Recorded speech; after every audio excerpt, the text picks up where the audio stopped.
নমস্কার, মিমিস কিচেনে আপনাদের সবাইকে স্বাগত জানাই। আজ হলো শুভ নববর্ষ। আমাদের বাঙালির কাছে এটা একটা বিশেষ দিন। আমরা সবাই এই দিনে খুব ভালোভাবে আনন্দ করে এবং বিভিন্ন রকম খাবার বানিয়ে আমরা সবাইকে খাওয়াই বা খাই নিজেরাও। তো চলুন, আজকে আমি আমার রান্নাঘর থেকে কিছু রেসিপি আপনাদের সাথে একটু শেয়ার করে নেব।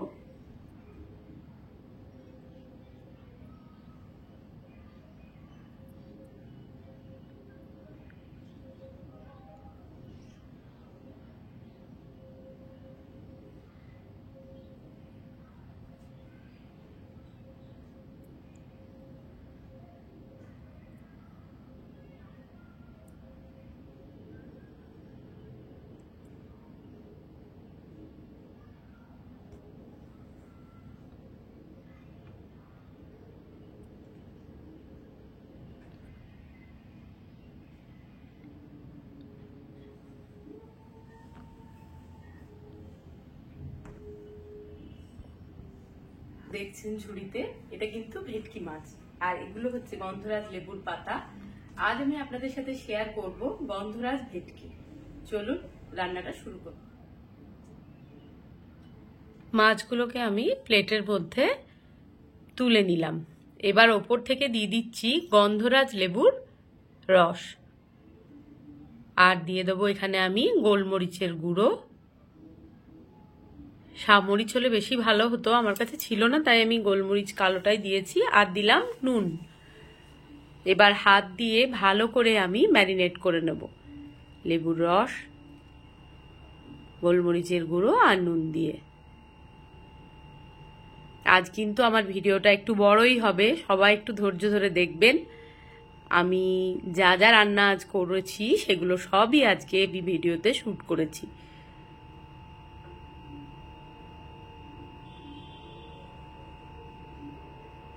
এটা আমি ম্যারিনেট করে 10 মিনিট মতো রেখে দিয়েছিলাম।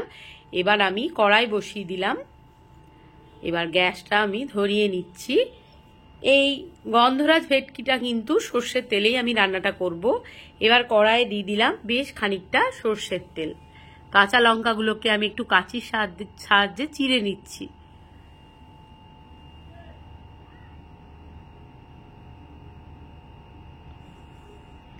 তেল আমার গরম হয়ে গেছে। এবারে আমি মাছগুলোকে তেলের মধ্যে এক এক করে দিয়ে দেব।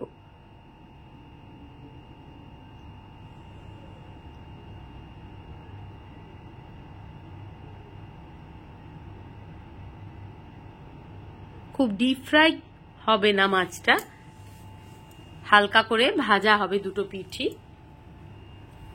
আর কোনো হলুদের ব্যবহার আমি এখানে করব না।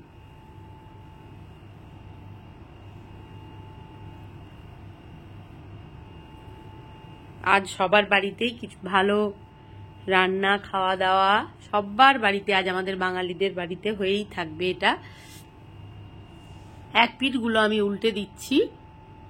যদিও কিন্তু আজকে আমাদের মহিলাদের অনেকেরই কিন্তু আজকে অশোক ষষ্ঠী পড়েছে, কাল থেকে বাসন্তী পুজো। তো আজ যে ষষ্ঠী, তাই জন্যে আজকে কিন্তু আমিও এসব কোনো কিছুই খাবো না, কিন্তু বাড়ির লোকেদের জন্য আজ আমি এটা রান্না করছিলাম। আর রেসিপিগুলো আপনাদের সাথে শেয়ার করে নিলাম। মাছগুলো আমার হালকা করে দুটো পিঠই ভাজা হয়ে গেছে। এবার মাছটা আমি তুলে নিচ্ছি প্লেটে। এবার কড়াইয়ের মধ্যে আমি দিয়ে দিলাম ওই তেলের মধ্যেই তেজপাতা, কাঁচা লঙ্কা চেরা 3টে মতন, আর দিলাম গোটা গোলমরিচ 4-5টা মতন। এবার ফোড়নটা যথারীতি গরম হওয়া অবধি একটু অপেক্ষা করব। আর এখানে আমি দুটো মাঝারি মাপের পেঁয়াজ আমি পেস্ট করে নিয়েছি।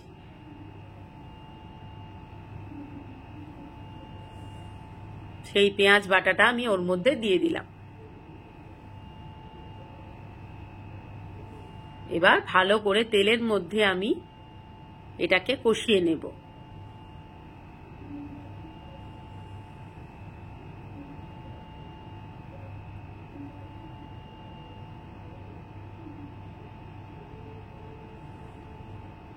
আপনারা সবাই আজ কেমন করে কাটালেন, কি কি বাড়িতে বানালেন অবশ্যই কমেন্টে জানাবেন, বা যারা যারা ভিডিও দেন তাদের ভিডিও আমি দেখলেই বুঝতে পারবো যে সবাই কিভাবে সেলিব্রেট করলো। এবার আদা রসুনের পেস্টটা আমি ওর মধ্যে দিয়ে দিলাম, আবারও খুন্তি দিয়ে ভালো করে মিশিয়ে নিচ্ছি। এবার খানিকক্ষণ অপেক্ষা করতে হবে, মশলাটা যতক্ষণ না কাঁচা গন্ধটা যতক্ষণ না যাচ্ছে ততক্ষণ পর্যন্ত মশলাটা কষিয়ে যাব।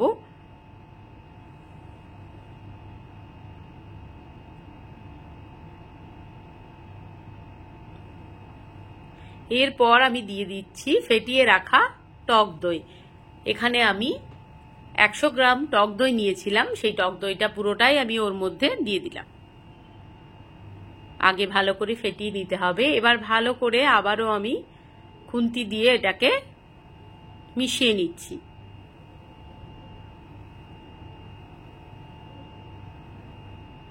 এবার ওপর থেকে দিয়ে দিলাম নুন, মিষ্টি মানে চিনি,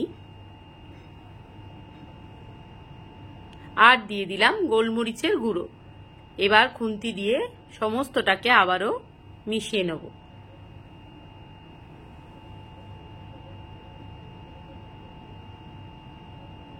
এবার ভেজে রাখা মাছগুলো আমি ওর মধ্যে গ্রেভির মধ্যে দিয়ে দিচ্ছি।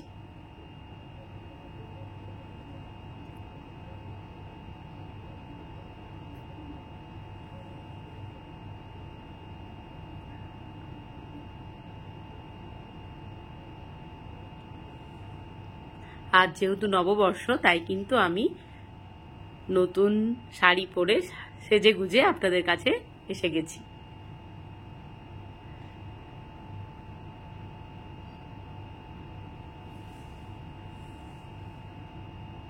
মাছগুলো আমি এক পিঠ করে দিয়েছি, আর এক পিঠ করে গ্রেভির মধ্যে দিয়ে দিচ্ছি।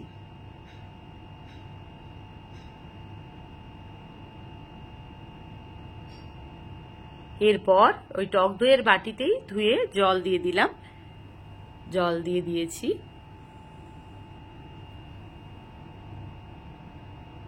খুন্তি দিয়ে একটু নাড়াচাড়া করে নেব।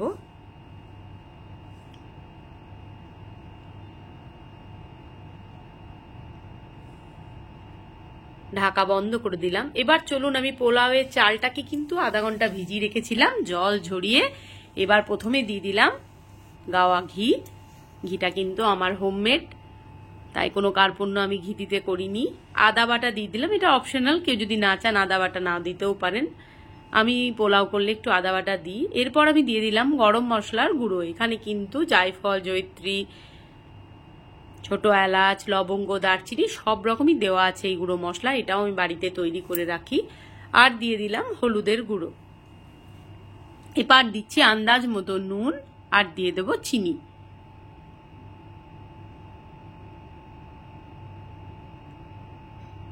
হাত দিয়ে ভালো করে মাখিয়ে নেব। আর চালটা কিন্তু আমি নিয়েছি বাসমতি রাইস। এবার ভালো করে চালটাকে আমি হাত দিয়ে মাখিয়ে নিচ্ছি।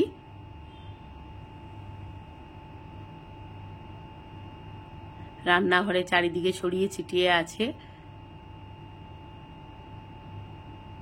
যেহেতু আজকে পুরো ভিডিও সবটাই আমি আপনাদের সাথে শেয়ার করছি, তাই ভিডিওটা একটু বড় হয়ে গেছে, ধৈর্য ধরে দেখবেন।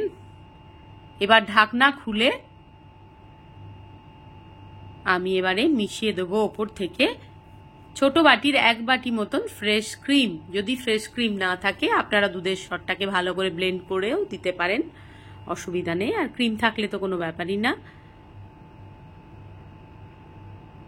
আর দিয়ে দিচ্ছি গন্ধরাজ লেবুর রস। একটা অসাধারণ সুন্দর গন্ধ উঠেছে মাছটা থেকে। খুন্তি দিয়ে এবার আমি একটু নাড়াচাড়া করে নিচ্ছি ক্রিমটাকে।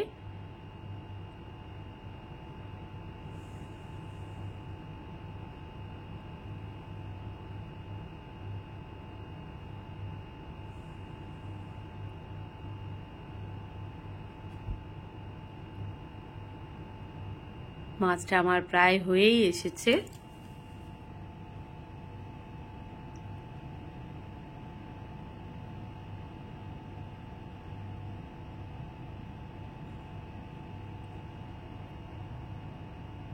ঢাকা একটু বন্ধ করে দিয়েছিলাম মিনিট 2-এর জন্য। এবার ঢাকনা খুলে দিয়েছি, গ্যাস আমি বন্ধ করে দিয়েছি। এবার গন্ধরাজ লেবুর যে পাতা, সেই পাতাটা দিয়ে আমি এটা জাস্ট স্ট্যান্ডিং টাইমে রেখে দিলাম। হয়ে গেছে আমার ওটা মোটামুটি। এবার আমি কড়াই বসিয়ে দিলাম, পোলাওটা বানাবো। চাল তো আপনারা আগেই দেখলেন আমি মাখিয়ে রেখেছিলাম। এবার কড়াইয়ে দিয়ে দিলাম বেশ পরিমাণে একটা গাওয়া ঘি।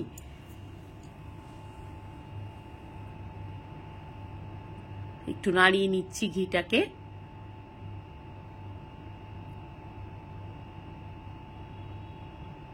এবার দিয়ে দিচ্ছি এখানে আমি কাজু আর কিশমিশগুলো ভেজে নেব ঘিয়ের মধ্যে দিয়ে।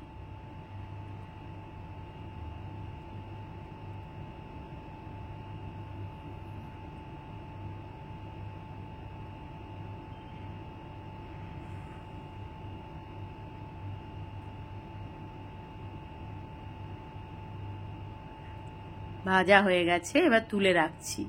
ওই তেলের মধ্যেই আমি ঘিয়ের মধ্যে দিয়ে দিলাম তেজপাতা আর একটা শুকনো লঙ্কা দিয়েছি আমি। আর দিয়ে দেব গোটা গরম মশলা, এলাচ, দারচিনি, লবঙ্গ দুটো দিয়েছি। এবার ফোড়নটা গরম হওয়া অবধি অপেক্ষা করব। গরম হয়ে গেলে আমি চালটা ওর মধ্যে দিয়ে দেব।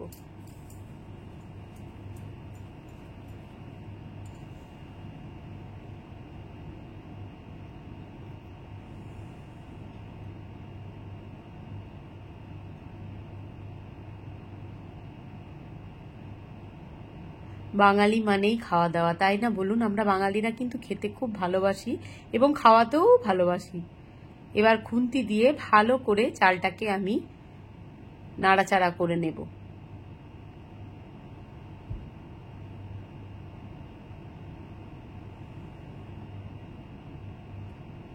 এবার পাশে আমি ওই যে বাটিটায় আমি চালটা মাখিয়ে রেখেছিলাম ওটাতেই আমি আন্দাজ মতন জল গরম করতে দিয়েছি।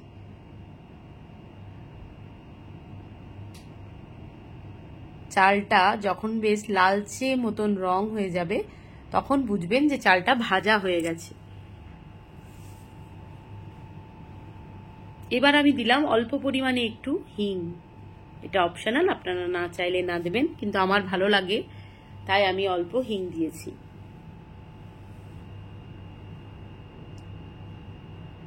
বেশ অনেকক্ষণ ধরে চালটাকে আমি নাড়াচাড়া করে নিচ্ছি। রং ধরা যতক্ষণ না লালচে মতন হবে ভাজাটা ততক্ষণ পর্যন্ত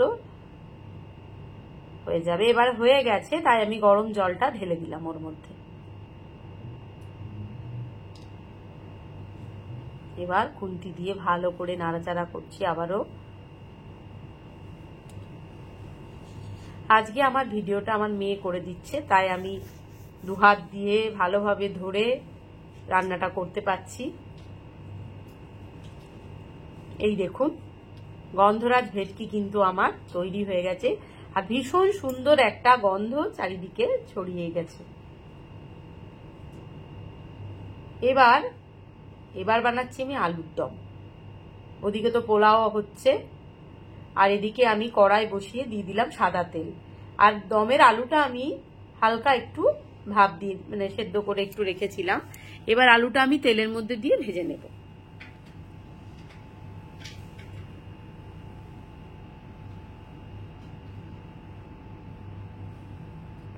পোলাওটাও আবার এই দিক থেকে দেখে নিচ্ছি একবার করে, ওপর নিচ করে দিচ্ছিলাম ঢাকা খুলে, আবার ঢাকা বন্ধ করে দিলাম। আলুটা আমার ভাজা হয়ে গেছে, আলুটা তুলে নিচ্ছি।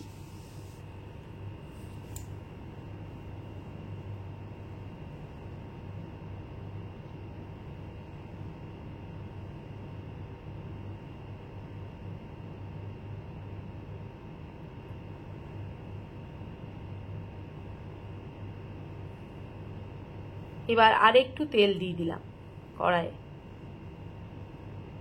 এবার আমি দিয়ে দিচ্ছি গোটা জিরে,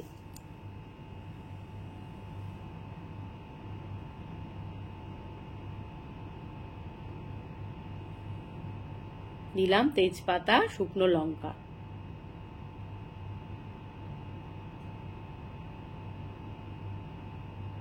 দিয়ে দিয়েছি হিঙের গুঁড়ো যেহেতু দমটা আমি নিরামিষ করব তাই একটু হিং দিয়েছি, বেশ ভালো লাগে নিরামিষ রান্নায় হিং দিলে।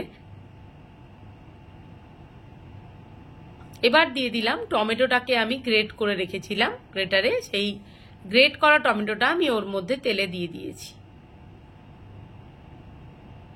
এবার এক এক করে সমস্ত মশলা দিয়ে দেবো। দিয়ে দিলাম 1 চামচ আদা বাটা, দিয়ে দেব জিরের গুঁড়ো, ধনের গুঁড়ো, কাশ্মীরি লঙ্কার গুঁড়ো, সব ছোট চামচের 1 চামচ করে দিয়েছি। এবার ভালো করে মশলাটা কষিয়ে নিচ্ছি। তারপর দিয়ে দিলাম অল্প পরিমাণে হলুদ, নুন আর অল্প পরিমাণে চিনি।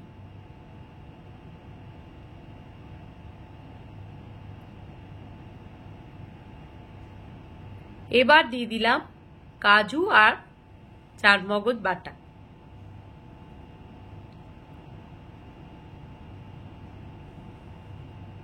এবার খুন্তি দিয়ে আবারও নেড়ে নিচ্ছি। পোলাও কিন্তু পাশে আমার হচ্ছে। এবার আলুগুলো দিয়ে ভালো করে আমি নাড়াচাড়া করে নিচ্ছি, আর 2টো কাঁচা লঙ্কাও আমি ওর মধ্যে দিয়ে দিয়েছিলাম।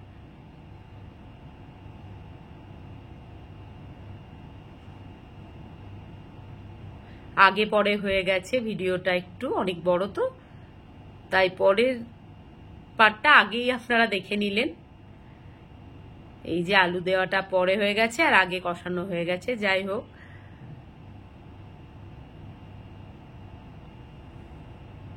কষিয়ে নিলাম ভালো করে আলুর সাথে মশলা।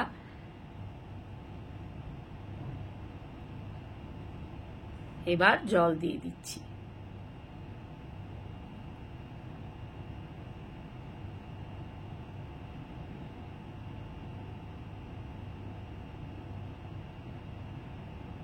পোলাওটা প্রায় আমার হয়েই গেছে। দেখুন চালটা সেদ্ধ হয়ে গেছে, আমি একটু ওপর নিচে করে দিচ্ছি। এবার কাজু আর কিশমিশটা আমি দিয়ে দিয়েছি।